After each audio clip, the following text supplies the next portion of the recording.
What is up mga kaagom? Nagbabalik ang inyong nag-iisang eredera. And for today's video mga kaagom ay ililibot ko kayo dito sa hacienda. Ang lawak naman ng hacienda. Ayan.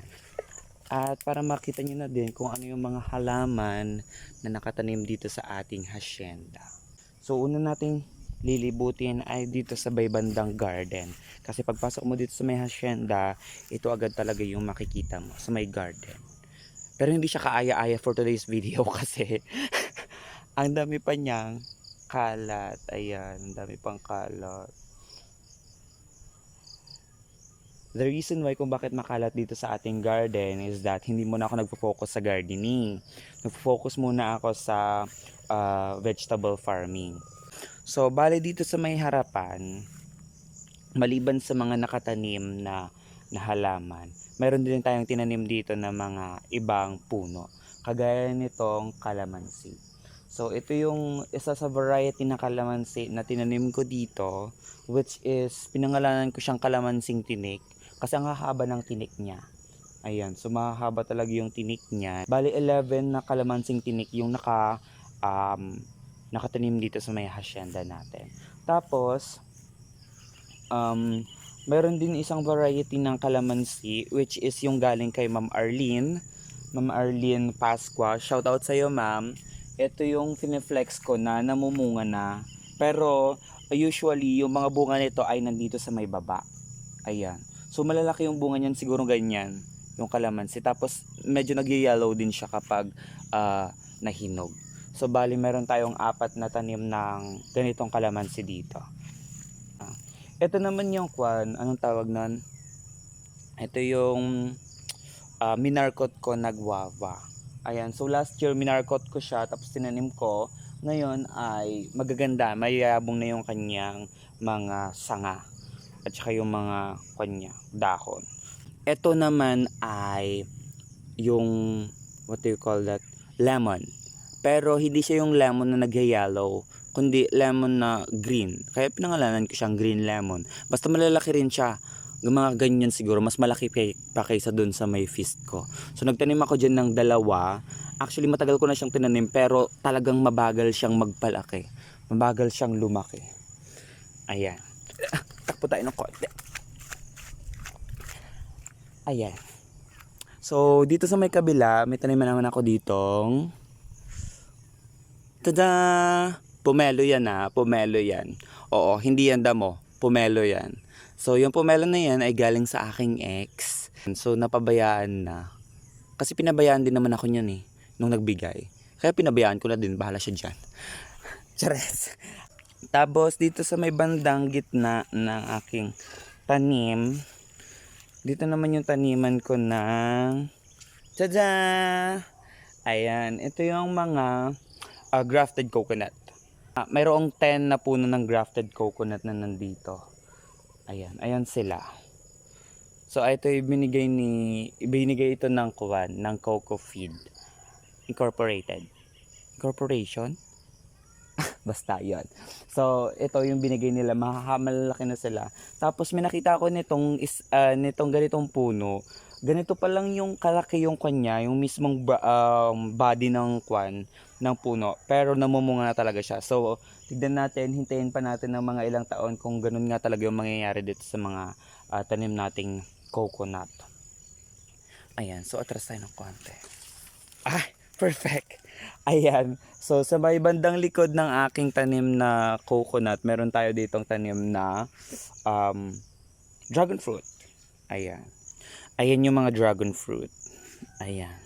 Tapos nilagay ko na lang din siya sa pagitan para nang ganun, alam mo, may pag-grand entrance na ganyan di ba? Wait lang, dapat meron tayong yung ganyan may pag-grand entrance na ganyan. Kapag pupunta ka dito sa may garden, ganun yung excitement na gusto ko. Actually sa farming, para lang siyang pagpapatay ng bahay. Farming and gardening is like building a house. Kailangan mo rin siya ng mayroong structure. Instructions? Structure. Parang sa ganun ay, alam mo yun, gusto ko kasi dun sa may gardening is well-placed lahat ng mga tanim. Kung sabi ko kung mayroon dito sa part na to, dapat mayroon din sa part na to. Ganun. Parang gusto ko structure siya. Ayan. Tapos dito naman sa may gitna guys, dito yung mga taniman ko ng gulay. So, kung sa mga nagtatanong kung bakit dito ko sa may gitna tinanim, simply because sooner or later gusto ko magpatayo ng bahay dito. And naisip ko na instead na, syempre sabi ni Papa, wag nang magtanim dito ng mga punong kahoy sa may gitna. Huwag papatayo ka ng bahay. Kaya sabi ko, since para hindi naman may stock yung lupa, ay taniman na lang natin ng gulay. Kaya ayan, natanimin ko siya ng gulay. Napakaraming gulay.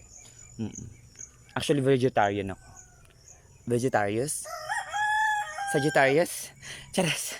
Ayan, so so much for dito sa gitna. Kasi lagi ko naman fine-flex yung mga gulayan ko. Oo. Dito tayo sa bandang likod. So dito naman sa bandang likod, bubungad sa'yo agad yan yung isang puno ng papaya. Tapos, yung mga puno ng kamoting kahoy. Oo, dito ako kumukuha ng mga talbos ng kamoting kahoy tapos inagataan ni Auntie Baby. Ayan. Tapos, syempre, kung may grand entrance dun sa harap, dapat may grand entrance din dito sa likod. So, may grand entrance. It's sa may bandang right.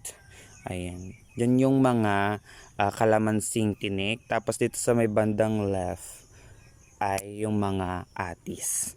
Okay, pasukin na natin. So, season pala ngayon ng atis. Kaya, as you can see, ang daming atis. Ayan. So, siguro sa isang puno, mga nasa 10 mahigit pa yung bunga niya. Eh, hindi lang naman iisang puno to. Nasa 1, 2, 3, 4, 2, 4, 6, 7. 7 na puno. O, 7 times 10. 70 na bunga. Pero mahigit pa yon. So, kulang-kulang yon. Ayan. So, ito pa yung mga karagdagan sa mga kalamansing tinik ko. Ayan. 1, 2, 3, 4, 5. Bali 5 sila, guys, kasi, kaagom kasi, eto mga to, ang alam ko, ito yung mga to, ang alam ko sila ay kalamansi noon. But it turns out, sila ay dalandan. Oo, dalandan sila. Tapos meron na akong tanim dito na isang kiat-kiat. Buto kasi din ng kiat-kiat. Kaya pinangalanan ko na din kiat-kiat. Alangan naman diba? Alangan mamunga siya ng santol kung kiat-kiat talaga siya, diba? Ayan. So, isang kiat-kiat, 3 dalandan. Tapos, dito sa may likod ng aking tanim na kamoting kahoy, ay ang aking tanim na langka. Para akong langka tulad. Chares. Ayan, so bali itong langkang ito ay 2 sila dati pero namatay yung isa. Tapos, gusto ko lang i-flex guys. Anong tawag doon? Itong tanim ko na kalamansing tinik ay meron na siyang bunga. Ay, OA. Ayan, so 2 na yung bunga niya. So, ang saya-saya. Kasi ito yung ilan sa mga puno o yun sa mga pananim ko na unang tinanim dito sa may hacienda. Kaya tuwang-tuwa ako. Siguro mga nasa year 2019 yan or 2020. O di parang 5 years lang. Marami na akong naka-harvest. Tapos dito naman sa may bandang likod pa, nandito yung mga taniman ko ng tada! Ito yung mga paborito ko. Saging. Yes. Ayan, so itong saging ko dito ay mayroong 3 variety. Ito yung tinatawag kong tumok. So yung tumok na ito ay di ko alam kung saan galing, basta binigay sa akin ni mama. Tapos ito naman yung galing daw sa Bulacan na mahahaba na malalaki daw sabi ni Papa. Kaya tininim ko na din dyan. And then mostly sa mga tanim kong saging ay what do you call this? Ano bang tawag dito? Lakatan? Oo, lakatan yata. Oo, itong tanim kong lakatan ay 1, 2, 3. 3 na yung namumunga. So, ayan. Ang dami pa niyang possible yan sa baba. Ayan. So, ito yung benefit, guys, kapag tinatambak natin yung mga naiipon nating damo dito sa may puno ng, tawag natin, saging. Kasi, Yun yung magsisilbing pataba dun sa saging. At saka gusto ng saging ay laging moist yung kwan. Hindi naman sobrang basa, pero moist yung pinagtatanam sa kanya. Tapos ito naman yung mga tanim ko na gabing may bunga, yung magbubunga dun sa may baba. Oo, medyo malalaki din yan. Actually, ilang taon na yan. Tapos tinanim ko na rin dyan kasi gusto niya rin ng ganon. Pero kapag gabing panggata, ay meron din kami niyan dito. Tinanim yan actually ni mama. Ewan ko.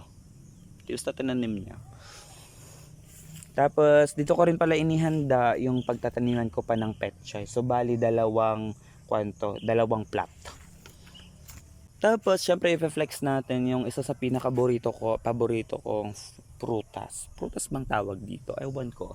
Basta ito yung tinatawag nilang siniguela sa Tagalog. Pero dito sa Ilocano, tinatawag natin siyang sarduelas. Ayan. So actually yung branch na tinanim ko niyan ay siguro mas maliit pa dito yung branch. Pero ngayon ay malaki na yung main branch niya at marami ng kwan. Tapos actually lilim na rin siya, ha? Fairness. The good thing about this plant is that kapag nawala na yung mga dahon niya, that's the time na mamumulaklak na siya at magkakaroon ng bunga.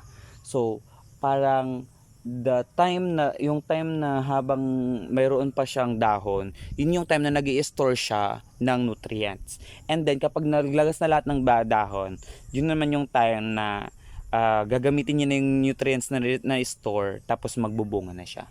Ganun yun. Ganun yung process nitong siniguelas. O, diba? May natutunan na naman kayo. Chares! Ayan, so nandito na naman tayo sa taniman natin ng atis. Usually kasi kung mapapansin nyo, wala masyadong nakatanim dito sa may bandang likod. Kasi usually dito talaga inaatake ng mga kambing, mga baka. Kaya yung mga tanim ko dito nakasoy dati, tapos avocado, wala, nakain din. Tapos may tanim din ako dito na mangga. Oh my God! Door! Oh my God, nakain na naman siya, guys. Wala na to. Kapag ganito na nakain na yung main yun sa pag-sproutan, mahihirapan na siyang maghanap ng part ng kung saan siya pwede mag-sprout. Kaya kapag ganito yung alisin na natin yan. Tapos palitan na natin ng panibago. Ganun lang. Kapag hindi na pwede, alisin mo na. Tapos palitan mo na ng panibago. Chares. So, yun lang naman. Actually, marami pa akong mga tanim na gustong itanim. Actually, nandun pa siya sa may bandang nursery. Kailangan po na natin siyang palakihin.